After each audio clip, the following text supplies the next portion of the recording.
UCL draw has just happened and we have got some of the best fixtures here. We got some interesting storylines, so let's get into it. Hey guys, what's going on? It's your boy Nas My 21 with another video, and as always, remember to like and subscribe for more algorithm. Let's get into it. The first story that I want to talk about is Trent Alexander-Arnold. He will be back at Anfield as Liverpool will face Real Madrid as they did last season.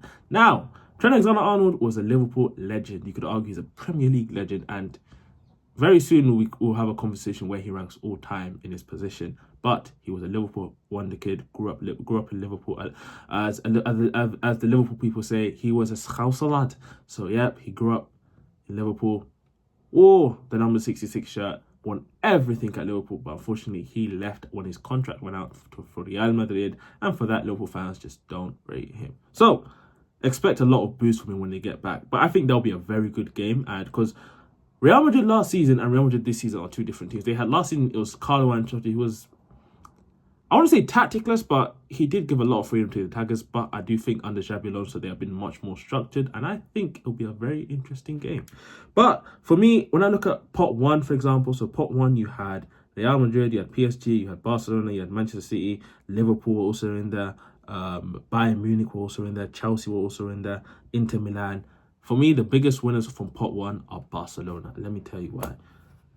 The two toughest games Barcelona have got, they've got some very, very, very winnable games. I mean, their games will be PSG, Frankfurt, Olympiacos, Chelsea, Club Brugge, Slavia Praha, Newcastle, and Copenhagen. Yes, you heard them. So of that, you've basically got PSG. For me, that's going to be the game of the group stage. Because like last season, this should have been the Champions League final, in my opinion. The two best teams in Europe, and we never got that because Inter had another story. But I think these two were so lucky to get this fixture. I mean, you've got Pedri versus Vitinha in the midfield. You've got Koundé and Balde versus Hakimi and Nuno Mendes for the best wing pairing. You've also got Yamal versus Dembele, which is potentially like the Ballon d'Or. Yamal, Dembele, Rafinha, the Ballon d'Or story on the line.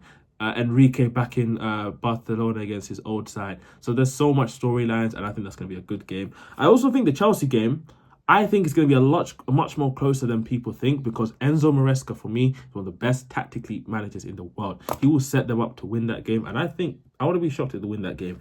They've also got to go to St. James's Park. Now, from a footballing perspective, Barca are head and shoulders above Newcastle, but that St. James's Park crowd is absolutely fierce, and we saw what happened when PSG went there. They got absolutely bad 4-1. That atmosphere, hey, don't be shocked, man.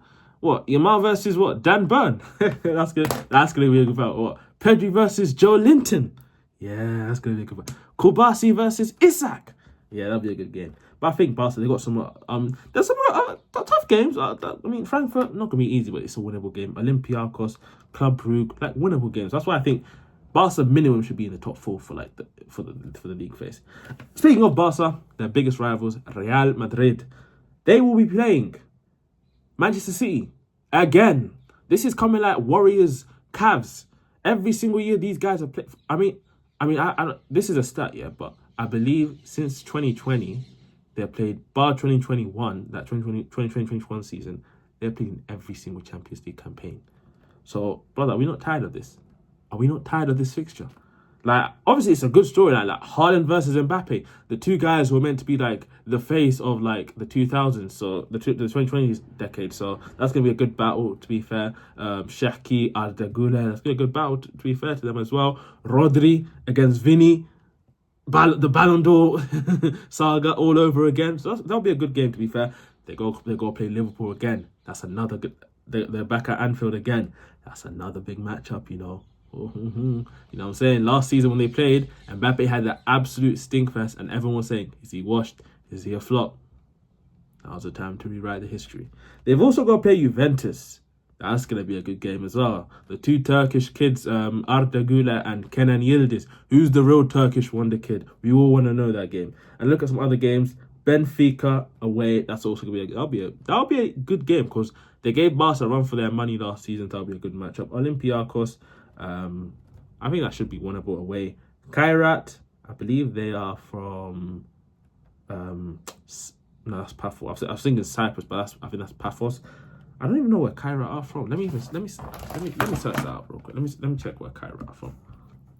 I don't know where Cairo are from, but they've also got to play Monaco. La Pioche.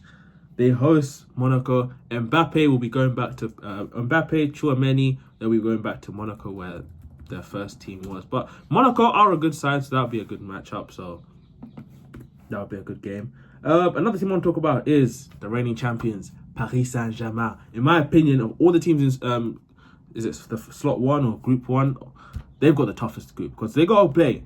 They got to host Bayern Munich. They go to Barcelona. They host Atalanta. They host Tottenham. They host Newcastle. They go to Leverkusen. And they go to Sporting as well as Bilbao. Those are some tough games. To be fair, last season we were saying the same thing. PSG, they got a tough group stage. Red Star, are they going to make it out? And lo and behold, they went on to win the whole thing. So that's going to be a good game. I think Bayern, Barca. I think they beat Bayern at home. Barca, that'll be a good game. Highline for Highline, that's going to be a good matchup. Spurs. We all saw how that went in the Super Cup, but I think, yeah, with all due respect to Barca, that'll be rolled over for them. Newcastle. The last time they played Newcastle absolutely they gave them a run for their money, so that'll be another good matchup. But yeah, I think PSG should have enough power to get into at least the league phase, the top 8. Don't think they'll get the top 4, but top 8 should do well. Another team I think who have an easy run is the mighty Gunners of North London, Arsenal Football Club, as they have to play Bayern München. Yes, Bayern München. Arsenal fans, I know you're getting flashbacks. Yeah, 10 pulls. 10-2 on aggregate, 5-1s. Even the last time they played, they went out to Bayern, so that's going to be a good matchup. Inter away at the San Siro. That would have been a good game if it's under Simeone. I mean, it would have been a snooze fest, but I think they definitely would have lost that game under Simeone. But it'll be interesting to see how they play under Kivu, because I saw one game with them against Torino and they were magnificent. Kaira FC. Oh, they're from Kazakhstan. Oh wait, Kaira is the team that beat Celtic. So another one. This could have been Celtic. Alright, first Kaira, man. But yeah, back to Arsenal anyway. Yeah, they got Bayern. They got Inter. They've also got Atleti at home. I think they beat Atleti because I think Atleti, I don't know what's happened to them this season. They haven't started really well, but if this was like peak Atleti days, yeah, they definitely weren't winning this. Club Brugge away. Come on, man. If they can't beat Club Brugge away. Olympiacos at home. Slavia Prague away. Bilbao away. And FC Cairo we're talking about. Yeah. The FC Cairo, that one is giving. Expect on that day to go on your TikTok and go and see, hey guys, can we bring my boyfriend to the Arsenal game? Boom. Let's talk about the Mighty Blues. They're also back in the Champions League after... What was the last time in the Champions League? Was it 2-year absence? 2023 is the last time they were in the Champions League. And they have Barcelona at home. They will host Lamine Yamal and Pedri. Yamal versus Esteval. Pedri versus Caicedo. That'll be a good matchup. They got Bayern away. First time, hey. They got a good history at that stadium. Benfica at home. Atalanta away. Ajax at home. Napoli away. FC Paphos of, I believe they are from Cyprus at home. And they got Karabag FK of Azerbaijan. Damn. Azerbaijan away. They're going to Azerbaijan.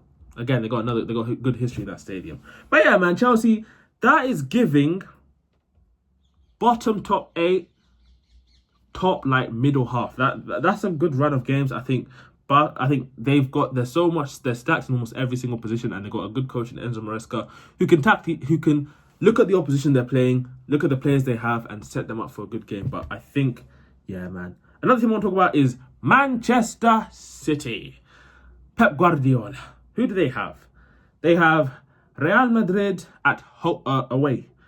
Yeah, they go to the Bernabeu. They also have Borussia Dortmund at home. They have Erik ten Hag. They have Napoli, where they will welcome back their legend, Oh, Kevin De Bruyne. Oh, Kevin De Bruyne. Hey, I know he's got something for me. McTominay, I know you got something for me. Villarreal, the Yellow Submarines. They welcome them. They also welcome Galatasaray. That'll be a good game. Aussie men, I know you got something for me. Bodo Glimt and Paul Pogba. Come on, Pogba. Magnus Achliush. I know you got something for me. That French team, Monaco. Let's talk about Arne Slot and Liverpool Football Club. We haven't talked about them yet, so let's talk about them. Liverpool Football Club, they have Real Madrid at home. They're not done in Madrid because they have to go to the other side of Madrid and they got to play Atletico Madrid at the Wanda Metropolitano. That would be a very good matchup, man. Yeah, they got to play PSV at home, Inter away, Frankfurt away, Galatasaray away, Marseille away, and Karabakh at home. So I can't lie, there's some winnable games in there, but they've got a lot of away trips, tough away trips. I mean, you're going to the Wanda Metropolitano, you're going away to Turkey in Galatasaray. Let me tell you about something here. Them Galatasaray fans, they don't play. You're going away at Frankfurt, again, they don't play. Marseille, De Zerbi, they're led by a striker. He who shall not be named. Mason Greenwood. I know I'm talking about him as a footballer before you guys eat me alive. He's a very good footballer on the football pitch. Whatever he's done off the pitch, we're not talking about that yet. But they've got some good strikers there. Pierre-Emerick Aubameyang, blood clot, yeah, again another good striker there. He's gunsman.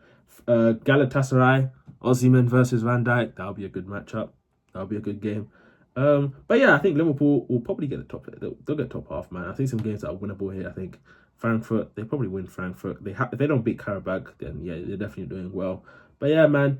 After looking at the draws, there's some teams that I think have definitely will like their chances. But for me, the biggest winners of the group stage, for me, I'll probably say Barcelona and Arsenal. I mean, you got some easy ties there, some winnable games. I mean, if Arsenal and Barcelona don't finish in the top 8, I'll be genuinely shocked. But yeah, man, for me, the biggest losers, I'll probably say Liverpool have some tough away games. I can't lie. Man City again, they have some tough away games, so it'll be interesting to see. On the lower tier, let me check Tottenham Hotspur. Tottenham Hotspur, the Europa League champions. They will play. They dare tell me to follow. Okay, here we are. They will play Borussia Dortmund. They will play Villarreal, Slavia Prague, and Copenhagen all at home. They'll go to PSG, Eintracht Frankfurt, Bodo Glimt, again, they played last season in the semi-final, and AS Monaco. So that'll be some good matches, I can't lie. That is giving the table of depth. That's giving a Europa League run. Like Europa League, I always feel like it's a level playing field. So it's giving some of these teams are giving level playing field. Some of them like above them, but it's given we can go band for band. Like I think Dortmund, that'll be a good game for them. Villarreal, I think that'll be a good game. If they can't beat Slavia Prague at home and Copenhagen, then brother, PSG. They gave a good fight. I can't lie. They gave a good fight against them in the Super Cup, so I think they could go again. Frankfurt away. That'll be tough. Bodo Glimt, they played them last in the Europa League. We also that happened. And Monaco away. Interesting. Anyway, those are my thoughts on the group stage draws. And with those predictions in mind, I think for me, I'm going to pick my winners. And my winners are Hala Madrid. Hala Madrid. I've gone with Real Madrid to win the Champions League. Yeah, fuck it. Mbappe, top goal scorer. Yeah. Those are my thoughts on the group stage draws. Comment down below on your thoughts. And as always, remember to like, follow, share, subscribe for more. Peace. Algorithm. If you even watched this video. Peace. If you got this far to the end of the video, comment Champions League. Comment Champions League. That was so bad. Bye.